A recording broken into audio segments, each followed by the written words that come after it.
Ngayon naman, pag-usapan natin ang report ng Philippine Center for Investigative Journalism o PCIJ.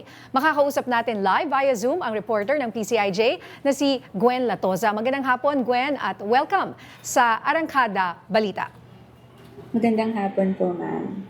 Okay, Gwen, unahin ko na lang itong reaksyon. Narinig mo naman siguro kanina yung report ni Willie Delgado Jr., no? Ano ang reaksyon mo sa pagtanggi ni House Speaker Faustino D na insertion ang kanilang ginawa? So nabasa ko po yung statement, no, at ang sinabi niya po ay wala pong bycam insertions. Ngayon, klaro po sa PCIJ na ang nireport po namin ay yung mga karagdagan, insertion man ang gusto nilang tawag or amendment. Ito po yung karagdagang pondo na dinagdag sa mga distrito noong nasa kongreso pa po o nasa kamara pa po yung budget at never pong sinabi na during sa BICAM. So, yun lang po yung ikaklaro ko na yung nireport po namin ay budget hike na isinagawa sa pagitan po ng NEP or yung President's Budget na pinropose po nung si Secretary Vince Dizon na po yung naging secretary, sa pagitan naman po or kumpara doon sa proposed na DPW budget ng House and hindi po sa BICAM. Ayun po. So hindi siya technically na-insert sa BICAM, meaning nandun na siya bago pa makarating tayo sa BICAM. Yes po, ma'am. So anong these were tawag doon? So, syempre nagsaliksik naman po tayo. Yung term po kasi na insertion ay matagal na po siyang termino. May nabasa po ko sa panahon pa lang po ni former President Fidel Ramos ay termino na po siya na nangangahulugan na karagdagang pondo na nilalagay sa budget kapag po dumadaan na po yung budget sa Kongreso. So, hindi po ito masama dahil meron naman pong power of the purse talaga ang Kongreso, pero kumbaga siguro na demonize na po kasi yung termino kaya baka naging sensitive din po yung iba. Pero ganun po yung pagkaka-define natin, no? Karagdagan po siyang allocation o proyekto na hindi po originally na-propose sa President's Budget. And Gwen, no, since ikaw yung gumawa ng report, curious lang kami ni partner kasi nalilito kami sa dami ng mga terms, di ba, na nilalabas. Nandiyan yung insertions nga, then may amendments pa, tapos ito, may narinig tayo bago, yung restoration. Yes. May info ka kung ano yung pinagkaiba ng tatlo na yan, or it's basically the same thing?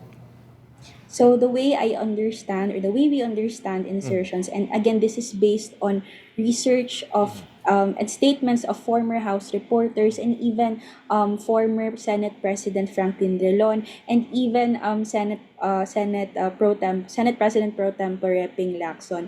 Insertions and amendments and errata, whoever you want to call it, are all the same. These are additions that are made during congressional deliberations of the budget na hindi originally proposed. So, ayun po, that's the definition of insertion. And it's not, sabi nga, we've been hearing naman some congressmen saying na hindi naman siya masama or hindi naman siya bawal. I mean, what if kailangan naman talaga nung kanilang mga distrito, yung mga pondo na yon. Yun lang kasi dun sa report mo, parang well, kasi parang may mga favorites, how would you call them, quote-unquote. May mga nangunguna, pinakamalaking allocables ba tawag dyan?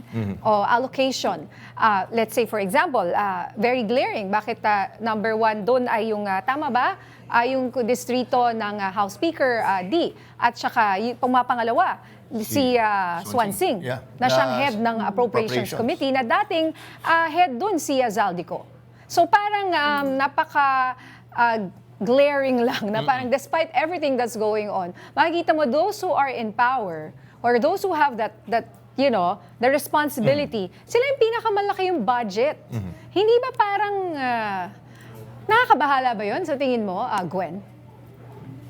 So tayo naman po data-driven po lahat ng mga isisiwalat natin and yun po yung lumabas at hindi naman po natin yun mababago. And yun, it just so happens na they are also the new House leaders who promised budget transparency. And so, I think nasa burden na rin po ng mga kongresista kung paano po ba nila pinagdesisyonan yung mga karagdagang pondo na nilagay sa kanila pong mga distrito. Na hindi naman po tayo dito nagpo-point fingers lang or hindi po yun yung point. Ang point po dito is alam naman po natin na yung mga insertions o yung mga karagdagang pondo na nilagay sa mga previous budget and yung the fact na hindi po siya transparent in the previous years, yung nag-lead po sa flood control corruption na meron tayo ngayon. Ang gusto lang po talaga namin gawin is isiwalat po yung pagdedesisyon ng Kongreso sa pondo natin habang nangyayari pa siya para po hindi na po maulit na nagugulat na lang tayo na ito pala yung nadagdag o ito pala yung nadagdag sa ganito. And Gwen, no, kasi alam naman natin na naungkat din lang talaga ito simula nung yung nagkaroon ng baha dito sa Metro Manila, tsaka doon sa mga probinsya. Pero particularly dito sa Metro Manila, tama ba? Sa Metro Manila, isa lang yung nagkaroon ng dagdag sa budget? Tama ba? So sa top 15 po so tinitingnan ko lang din po ngayon yung listahan. Isa po yung sa distrito po ni Congressman Toby Chanco, yung nadagdagan po. Pero meron din naman pong mga nadagdag sa ibang mga cities sa Maynila din po. Okay. Opo. So ang kinuha nyo lang is yun, top kaya lumabas yun. 15. So Top meron din palang 15? ibang Yes. cities sa Opo. So, dun naman po sa website ay makikita po lahat ng mga nadagdag na pondo sa bawat distrito. At meron din po actually mga nabawasan. Pero ang nabasa ko yata na kumbaga side ni Congressman Chang, sabi restoration daw ito. Doon nga lumabas yung term na yan. Yun nga. So basically pag sinabi restoration is hindi another form of insertion ba? Or paano ba yan?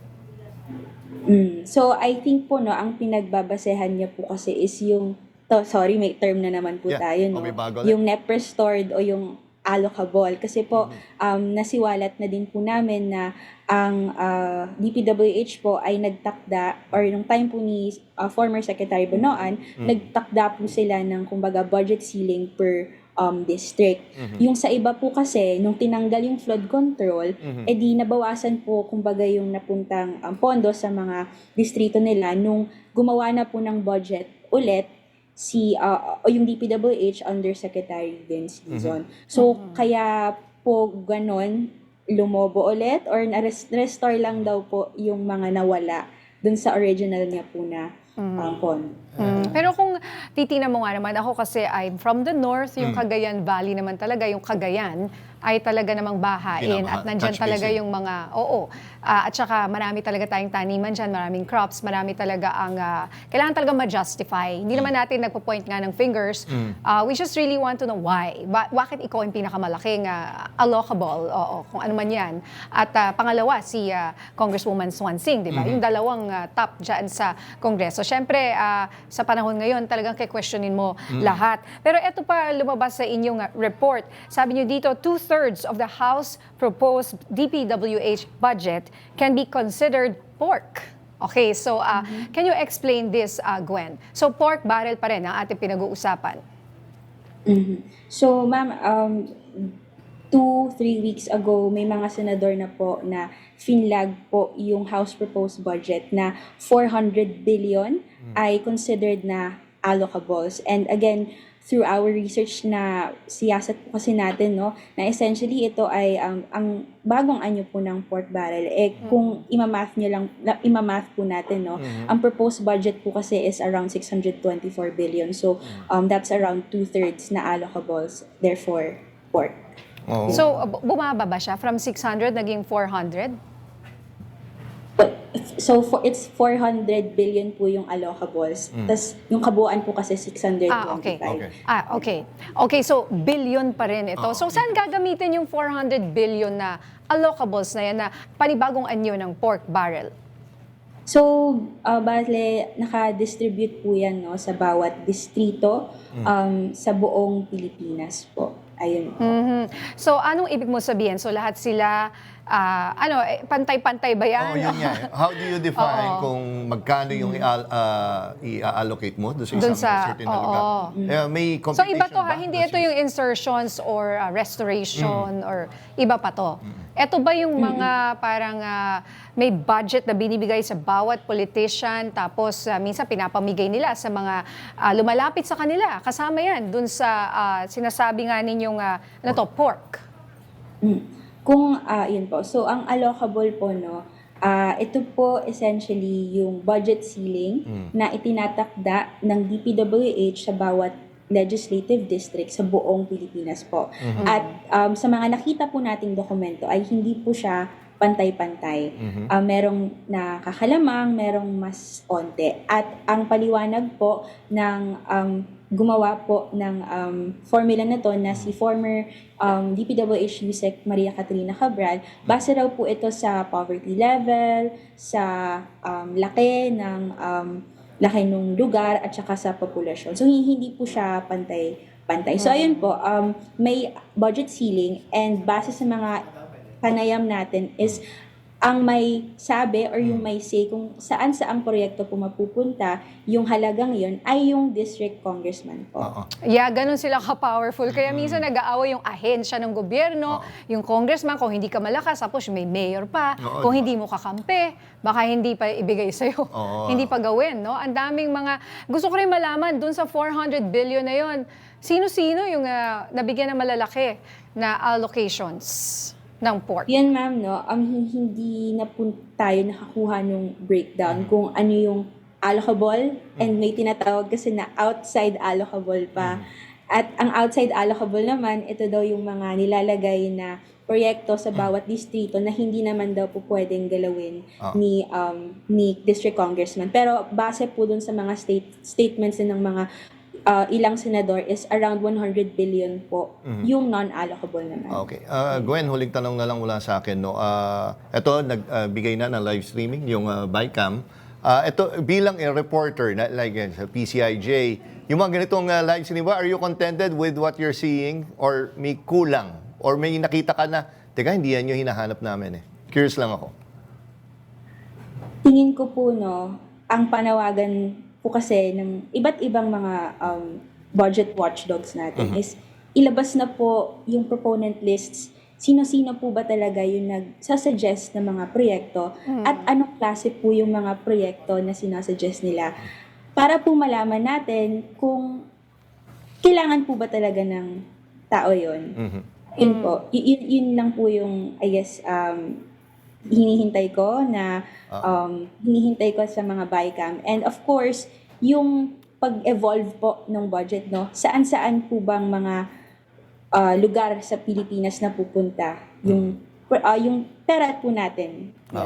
Oo nga. So parang despite this BICAM, parang ang dami pa rin talagang... Oo, at saka nakakagulantang, very glaring, it's out there. I mean, parang kung hindi tayo magsalita o i-questionin ngayon, hahayaan lang natin. Kahit bukas siya, wala namang kume-question. Parang okay, binuksan, tapos ganun pala. Very, very powerful kasi yung mga politicians talaga natin. Dami nila talagang pera, billions. Ang pinag-uusapan. Ang pinag-uusapan po yeah. natin. Nakaka-curious nga din po kung ano kaya yung pinag-uusapan nila in between kasi may times na nakakapunta din ako, so parang ano kayo mga binubulong-bulong doon pag during break. Habang Oo nga, yung wag mong kalimutan yung Sige. Ay, nako, Miss Gwen, nako, thank you sa oras na binigay mo sa Kada Balita and congratulations sa very comprehensive na report mo again. Maraming Kung salamat. gusto nila, puntahan nila yung report mo, online naman yan, Gwen, para makita ng taong bayan. Alright. yes po. So, punta lang po kayo sa pcij.org and nasa Facebook din po lahat ng posts namin, Philippine Center for Investigative Journalism. Okay, Gwen, thank you. Mabuhay and Merry Christmas. Merry Christmas, Gwen. Merry Christmas. Thank you po.